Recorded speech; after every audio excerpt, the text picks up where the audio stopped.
Climate change is probably the most important issue facing our planet today. It is responsible for the increase in extreme weather events, as well as an unbroken series of hottest years on record. Some do not believe in climate change. These people either think it's a hoax of some sort, or some are aware of the problem. However, they won't do anything about it, since it will affect economic interests. A more recent approach has been established in order to put an end towards our dependence on fossil fuels. However, some individuals believe that the agreement is as inefficient as its predecessors, therefore questioning the agreement's legitimacy.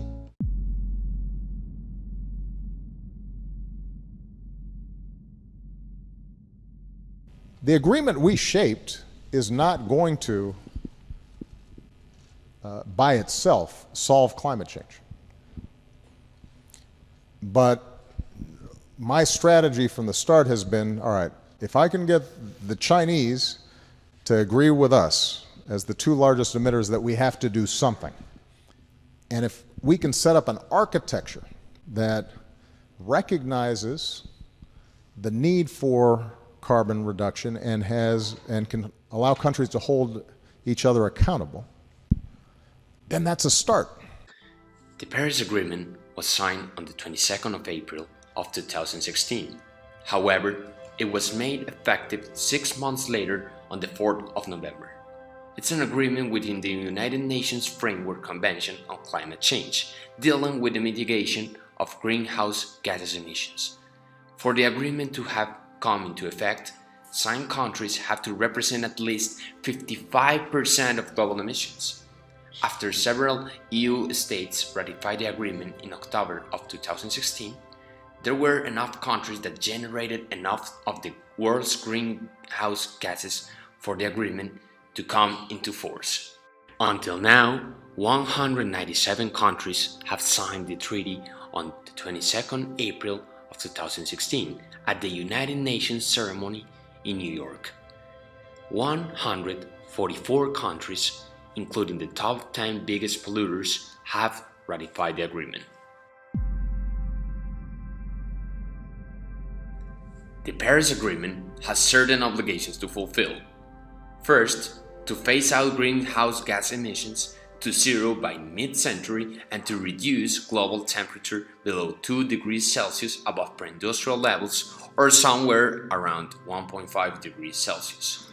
Second, to enhance adaptation and build resilience to climate impacts. Third, reorientate financial flows away from dirty fossil fuels and towards clean forms of development. Every participant made emission-cutting pledges, known as INDC, Intended National Determined Contributions, which have to be ambitious, represent a progression over time, comply with the 3 goals, and be reported every 5 years to UNFCCC Secretariat. The following are particular examples. For instance, the US pledged to cut US climate pollution by 26 to 28% from 2005 levels. Also, China's target is to reach peak CO2 emissions by 2030 at the latest, lower the carbon intensity of GDP by 60% to 65% below 2005 levels by 2030, and to increase the share of non-fossil energy carriers of the total primary energy supply to around 20%. And finally, the EU plans to cut emissions by 40% by 2030 on 1990 levels.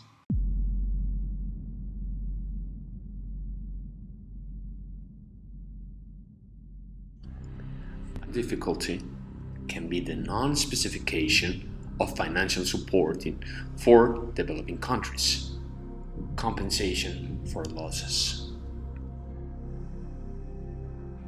Another difficulty can be the compliance. It doesn't mean to meet the 2 degrees Celsius goal within the estimated time. It seems that the participant will need to commit to higher obligations and compromises. Is the Paris Agreement legally binding? If it's not, developed countries can take advantage of this. Therefore, the developed countries may not provide adequate funding to implement mitigation and adaptation activities for ensuring climate-resilient development. This will pose a serious challenge for the developing countries to pursue domestic mitigation and adaptation activities to address adverse impacts of climate change.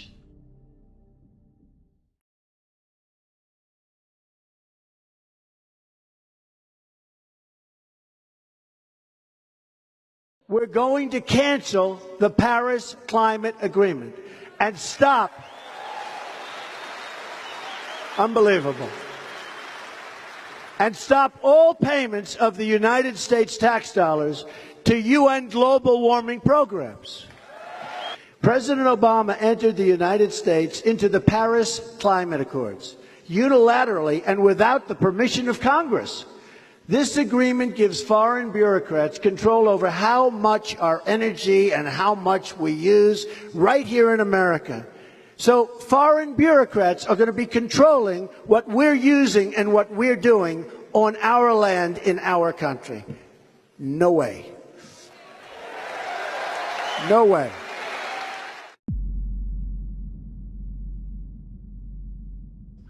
Despite Colombia's small contribution to climate change, that is responsible for 0.41% of global emissions, Colombia is taking the Paris Agreement seriously because it's already experiencing the acute effects of a warmer world. Colombia is committed to reduce its emissions 20% below business-as-usual projections by 2030 and is employing a low-carbon development strategy, a national adaptation plan, and a commitment to achieve zero net deforestation in the Amazon by 2020.